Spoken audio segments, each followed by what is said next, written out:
नमस्कार दोस्तों, कैसे आप सब। मैं हूं आपका दोस्त ऋतिकेश।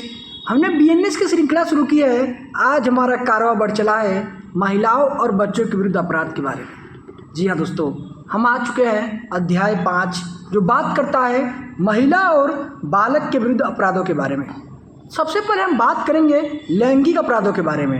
लैंगिक अपराध क्या होता है? Sexual offences. सेक्सुअल ऑफेंस आप सभी भी जानते हैं क्या होता है। इसमें रेप आता है, सबसे बड़ी चीज़ होती है कि किसी के साथ अगर आप ज़बरदस्ती लैंगिक संबंध बनाते हैं या सेक्सुअल इंटरकोर्स करते हैं तो आपको इस धारा के अंतर्गत दंडित किया जाता है। तो इस पर हम आज सबसे इम्पोर्टेंट धारा जो है 63, जिसमें बलात्कार संगठन था, रेप को परिभाषित किया। रेप कब कहेंगे, किस तरह के कार्य को रेप कहेंगे, इसको सेक्शन 63 में डिफाइन किया गया है। तो आज हम रेप को डिफाइन करेंगे, इसके बाद हम रेप के दंड पे जाएंगे। सबसे जरूरी चीज़ क्या है, पहले डिफिनेशन पता होना चाहिए कि रेप होता क्या है। रेप को बताने के बाद आपको दंड बताएंगे तो आपको आसानी से आप करेक्ट कर पाएंगे कि रेप किसे कहते हैं और कोई व्यक्ति रेप करता है तो क्या सज़ा मिलेगी। लेकिन मैं एक बात कहना चाहता हूँ, मैं रेप तो पढ़ा रहा हूँ, लेकिन आप सभी से एक निवेदन है, आप कभी भी ऐसा कार्य न करिए जो किसी महिला को दिक्कत करे या फिर उसके आबरू सत्य खिलिए मत। अब महिलाओं का सम्मान करिए। हमारे यहाँ पहले सूक्ति था, यत्र नार्यस्तु पूज्यते रमन्ते तत्र देवता, अर्थात जहाँ देवी की पूजा होती है, जहाँ महिलाओं की पूजा होती है, वहाँ देवता भी निवास करते हैं। तो हम किस समाज में जी रहे हैं कि महिलाओं के साथ रेप की घटना हो रही है? हमें इसे रोकने की जरूरत है। अभी हाल ही में आप सभी ने देखा होगा कोलकाता में कितना बड़ा रेप की घटना हुआ था। आप सभी जानते हैं डॉक्टर थी, उसके साथ रेप की घटना। मैं ये कहना चाहता हूँ, डॉक्टर ही नहीं, समाज की किसी भी वर्ग की महिला हो, किसी भी जाति, किसी भी धर्म की हो, रेप की घटना नहीं होना चाहिए। ये बहुत ही निंदनीय बात है, इसकी हम घोर निंदा करते हैं। ऐसे दोषियों को जो रेप की घटना को अंजाम देते हैं उन्हें फांसी से कम सजा नहीं होनी चाहिए, ये मैं कहना चाहता हूँ। तो आते हैं आप सेक्शन 63 पे। सेक्शन 63, यदि कोई पुरुष है, साफ साफ लिखा है, यदि कोई पुरुष है तो क्या ट्रांसजेंडर इसमें नहीं आएगा, पुरुष में केवल पुरुष ही आएगा। यदि कोई पुरुष किसी महिला की योनि, उसके मुंह, मूत्र मार्ग या गुदा में अपना लिंग किसी भी सीमा तक प्रवेश करता है या उससे ऐसा अपने साथ या किसी अन्य व्यक्ति के साथ कराता है तो रेप की परिभाषा में आएगा। जी हाँ दोस्तों, मैं क्या बोला, अगर कोई पुरुष है, कोई व्यक्ति है, a man is said to commit rape if he अपने लिंग को महिला की योनि में, मुंह में, मूत्र मार्ग में, गुदा में या किसी भी सीमा तक प्रवेश कराता है तो रेप का प्रयास करता है, रेप कारित करता है कहा जाता है। इसके बाद आता है किसी महिला की योनि, मूत्र मार्ग या गुदा में ऐसी कोई वस्तु या शरीर का कोई भाग जो लिंग ना हो किसी भी सीमा तक अनुप्रविष्ट करता है या उससे ऐसा अपने साथ किसी अन्य व्यक्ति से कराता है। अब देखिए, पहले में क्या था, और कोई व्यक्ति है जो महिला की योनि, मुंह, मूत्र मार्ग, गुदा में अपना लिंग प्रवेश कराता है, लिंग की बात हुआ था। और यहाँ पे क्या बात हो रहा है, यहाँ बात हो रहा है कि लिंग के अलावा शरीर का कोई भाग या ऐसी कोई वस्तु के अंदर बहुत सारी चीज़ें आ जाएंगी, लेकिन इसमें लिंग नहीं आएगा। अगर कोई आप लोग सोच रहे होंगे कि वो लिंग से ही प्रवेश कराना रेप होता है, जी नहीं दोस्तों। अगर आप किसी महिला के साथ लिंग के अलावा भी अपने हाथ से या फिर कोई अन्य वस्तु से ऐसा कुछ कार्य करता है जिससे महिला को कोई भी दिक्कत होती है तो रेप माना जाएगा उसको। यही ये धारा कहता है। सेक्शन 63 का जो ख है यानी कि बी वाला सेक्शन है, यही कहता है कि अगर किसी महिला के मूत्र, योनि मार्ग, गुदा में अगर लिंग के अलावा कोई अन्य वस्तु या शरीर का कोई अन्य अंग प्रवेश कराया जाता है तो रेप कहलाता है। अब आते हैं, किसी महिला के शरीर के किसी भाग का इस प्रकार हस्त साधन करता है जिससे कि उस महिला की योनि, मूत्र मार्ग, गुदा या शरीर के किसी भाग में प्रवेशन कार्य किया सके या उससे ऐसा अपने साथ या किसी अन्य विषय कराता है। देखिए, पहले बात हो रहा था महिला की योनि, मुंह, मूत्र मार्ग या गुदा। अब बात हो रहा है शरीर के किसी ऐसे भाग को स्पर्श करता है, अपने हाथ से स्पर्श करता है जिससे इस महिला को उत्तेजित किया जाए कि वो उसके साथ सेक्सुअल इंटरकोर्स करे तो यह धारा कहता है। और कोई व्यक्ति ऐसा करता है, महिला के शरीर किसी भाग को टच करता है कि इस इंटेंशन के साथ कि महिला उसके साथ सेक्सुअल रिलेशनशिप बनाए, जबरदस्ती के साथ करता है तो रेप माना जाएगा। तो यहाँ पे आप लोग देख सकते हैं आराम से कि कोई लिंग प्रवेश करना नहीं आता, लिंग के अलावा शरीर का कोई अन्य भाग या फिर कोई अन्य वस्तु या फिर महिला के शरीर पर ऐसे जगह टच करना जहाँ से वह सेक्सुअल इंटरकोर्स के लिए उत्तेजित हो सकती है, उससे भी रेप माना जाएगा। अब आते हैं घ पे, किसी महिला की योनि, गुदा, मूत्र मार्ग पर अपना मुंह लगाता है या उससे ऐसा अपने साथ किसी अन्य व्यक्ति से कराता है। जी हाँ दोस्तों, अगर किसी महिला के योनि, गुदा, मूत्र में अपना मुंह और कोई व्यक्ति लगा रहा है तो रेप माना जाएगा और व्यक्ति को इस धारा के अंतर्गत रेप का दंड दिया जाएगा। अब मैंने 4 कंडीशन बता दिया कि कब रेप माना जाएगा। अब जहां ऐसे निम्नलिखित 7 भांति की परिस्थितियों में से किसी का अधीन किया गया है। अब आप लोग सोच रहे हो मैंने तो बताया रेप क्या होता है। अब उस 7 कंडीशन दिया है जिसमें बताया गया है कि वो महिला के साथ रेप कब कहा जाएगा। पहले तो मैंने बताया रेप क्या होता है। अब 7 कंडीशन दिया गया है कि वो रेप किसी महिला कब कहा जाएगा कि रेप ये हो रहा है। देखिए इसमें 7 कंडीशन है। पहला है उस महिला की इच्छा के विरुद्ध। जी हाँ दोस्तों, अगर आप किसी महिला की इच्छा के विरुद्ध, मतलब जो 4 कंडीशन इसका पहले पता क ख ग घ कोई व्यक्ति कार्य करता है तो रेप माना जाएगा। दूसरा है उस महिला की सम्मति के बिना। पहला क्या है, उस महिला की इच्छा के विरुद्ध। किसी महिला की इच्छा नहीं है लेकिन फिर भी जबरदस्ती आप संबंध बना रहे हैं तो रेप माना जाएगा उस महिला के सम्मति के बिना। अर्थात अगर वो महिला सम्मति नहीं देती है फिर भी आप उसे रेप करते हैं तो इस धारा के अंतर्गत आप रेप के दायी होंगे। उस महिला की सम्मति से, जबकि उसकी सम्मति उसे ऐसे या किसी व्यक्ति को जिससे हितवाद मृत्यु या उपाधि के भय में प्राप्त की। जी हाँ दोस्तों, अगर कोई महिला है तो आप उसके पति को किडनैप कर लेते हैं और ये कहते हैं तुम मेरे साथ शारीरिक संबंध बनाओ तो मैं तुम्हारे पति को छोड़ूंगा। कोई व्यक्ति ऐसा कार्य करता है तो रेप माना जाएगा। भले ही महिला ने सम्मति दे दी हो। सम्मति कब दी है कि उसको डर है कि आप उससे पति को मार देंगे, या फिर कोई लड़की है इसके पिता को किडनैप कर, इसके भाई को आप किडनैप कर ले और यह बोले कि तुम अगर मेरे साथ सेक्सुअल संबंध बनाओगी तभी मैं तुम्हारे भाई को छोड़ूंगा, तुम्हारे पिता को छोड़ूंगा। तो यहाँ पर अगर वो महिला सम्मति ऐसे आधार पर दे रही है कि उससे डर है कि उसकी किसी हितवंत व्यक्ति के साथ कुछ ऐसा हो सकता है जिससे उसे नुकसान हो जाए, तो महिला की सम्मति वैध पूर्व सम्मति नहीं मानी जाएगी, उसे रेप माना जाएगा।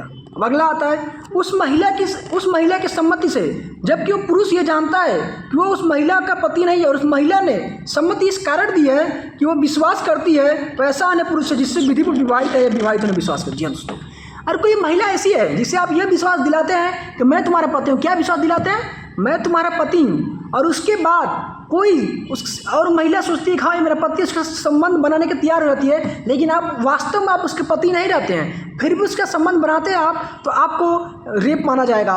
और एक धारा है हमारे बीएनएस में जो आगे आपको पढ़ाऊंगा, सेक्शन जो हमारा 81 है, इसमें बताया गया है कि उसको कौन सा दंड दिया जाएगा।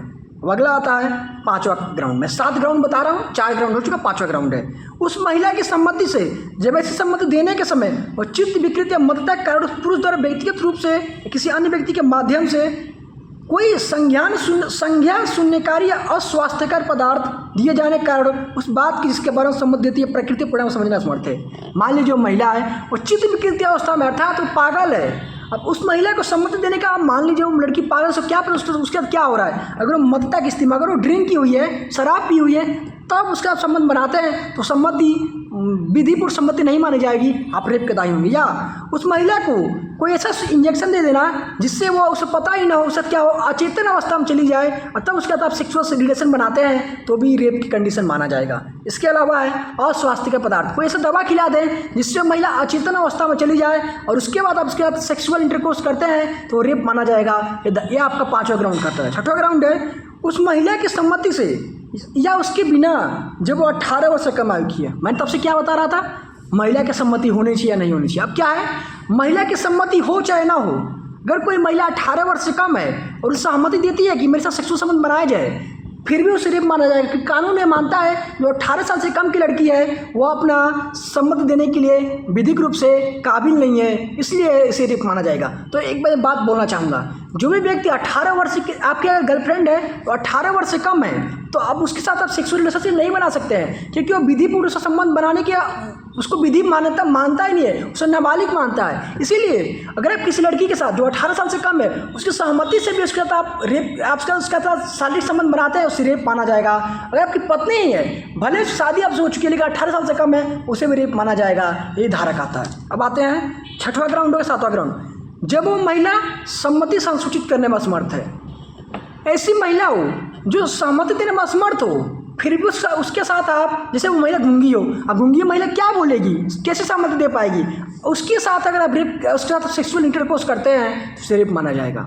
ठीक है दोस्तों, अब हम स्पष्टीकरण के अंतर्गत आते हैं। स्पष्टीकरण 1 क्या कहता है, इस धारा के प्रयोजनों के लिए योनि के अंतर्गत बृहद भागोष्ठ भी शामिल। जी दोस्तों, मैंने आपको बता दें योनि के अंतर्गत क्या शामिल है, बृहद भग्न गोष्ठ भी शामिल इसके अंदर है। अब आप बात करते हैं स्पष्टीकरण 2 पे।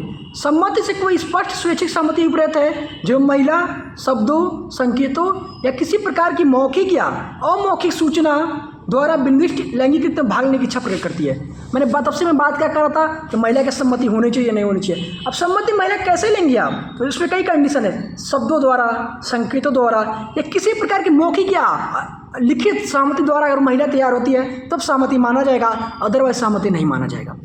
परंतु ऐसी महिला के बारे में जो प्रवेशन के कृत्य का भौतिक रूप से विरोध नहीं करती है, मात्र इस तथ्य के कारण यह नहीं समझा जाएगा उसने लैंगिक क्रियाकलाप को सम्मति दी है। मान लीजिए अगर आप किसी महिला के साथ सेक्सुअल इंटरकोर्स कर रहे हैं, जबरदस्ती कर रहे हैं, लेकिन वो महिला कोई विरोध नहीं कर रही है, महिला कोई विरोध नहीं कर रही है, आप उसके साथ जबरदस्ती सेक्सुअल इंटरकोर्स कर रहे हैं। मान लीजिए कोई महिला हो 23 साल की हो, उसके साथ आप जबरदस्ती कुछ कर रहे हो, महिला कोई भी विरोध नहीं कर रही है, फिर भी उसे रेप माना जाएगा, ये हमारे ला आता है। अब चौंक गए होंगे इसे रेप क्यों माना जाएगा। जी हाँ दोस्तों, अब इसका मतलब ये थोड़ी ना हुआ कि महिला कुछ नहीं बोल रही है तो महिला सहमति दे दी। नहीं दोस्तों, सहमति तभी होगा जब आप लिखित, मौखिक या कोई संकेतों द्वारा या फिर आचरण द्वारा दर्शित करें कि मेरी सहमति है। अगर वो लड़की कोई विरोध नहीं करती है तो सहमति नहीं माना जाएगा, आप रेप के दायी होंगे। ये परंतु कहता है स्पष्टीकरण 2 का परंतु ये कहता है। अब इसमें अपवाद भी हैं, किसी चिकित्सीय प्रक्रिया अंतर परीक्षण बलात् संगठित नहीं होगा। अर्थात जैसे मान लीजिए कोई डॉक्टर कोई चिकित्सीय परीक्षण करता है तो उसे कोई भी डॉक्टर है जो चिकित्सीय परीक्षण करता है, इस दौरान किसी गुद्दा में, योनि में, मूत्र मार्ग में कुछ भी कार्य करता है तो उसे बलात्कार नहीं माना जाएगा, क्योंकि वो जो चिकित्सक है इसके लिए वह विधि रूप से आबद्ध है, वो कर सकता है। फिर किसी पुरुष का अपने स्वयं की पत्नी के साथ मैथुन या लैंगिक कृत्य यदि पत्नी 18 वर्ष से कम आयु की न हो, बलात्कार संग नहीं है। अब मैंने बताया भी था 18 साल से कम की लड़की है जिसके साथ आप जबरदस्ती संबंध बना रहे हैं, भले ही वो लड़की सहमति दे दे फिर उसे रेप माना जाएगा। लेकिन यह कहता है अगर आप उस लड़की के साथ विवाहित हैं, विधिक रूप से विवाहित हैं, और लड़की 18 साल से कम है और आपकी पत्नी है, तब उसके साथ आप सेक्सुअल संबंध बना रहे हैं, उसे रेप नहीं माना जाएगा। जी हाँ दोस्तों, आप अगर किसी लड़की के साथ शारीरिक संबंध बना रहे हैं, आपकी पत्नी है, भले 18 साल से कम है, उसे रेप के अंतर्गत नहीं आएगा।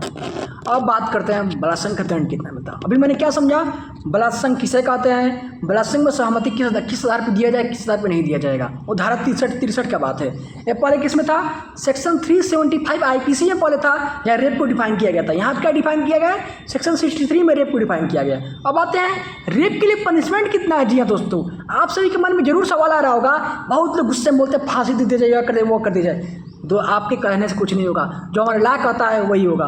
ला क्या कहता है, जो कोई उपधारा 2 में उपबंधित मामलों के सिवा बलात्संग करेगा, दोनों में से किसी भांति की कारावास, कठिन कारावास से, किसी भांति की कारावास पे कठिन कारावास लिखा है यहाँ पर, उसकी अवधि 10 वर्ष से कम की नहीं होगी, किंतु जो आजीवन कारावास तक की हो सकेगी। अर्थात जो भी व्यक्ति उपधारा 2 को छोड़कर, जो भी बताएगा पुलिस अधिकारी वाला बताया जाएगा नीचे उसके है उपधारा 2 में, अगर मैंने जो कंडीशन बताया कोई रेप कार्य करता है तो व्यक्ति 10 साल से ऊपर से लेकर आजीवन कारावास तक के दंड का दायी होगा। यह हमारा धारा 64 कहता है। लेकिन उपधारा 2 मैंने बोला अभी, उपधारा 2 क्या कहता है, उपधारा 2 कहता है कोई पुलिस अधिकारी हो, कोई लोक सेवक हो, कोई केंद्रीय सरकार द्वारा नियोजित सशस्त्र बल का सदस्य हो, या किसी जेल का अधिकारी हो, या फिर किसी अस्पताल के प्रबंधक हो, किसी महिला का नातेदार हो, संरक्षक हो या अध्यापक हो, ठीक, सांप्रदायिक या पंथीय हिंसा के दौरान बलात्संग, जैसे कि हिंदू और मुस्लिम में दंगा हो जाए उस दौरान किसी का बलात्संग किया जाता है।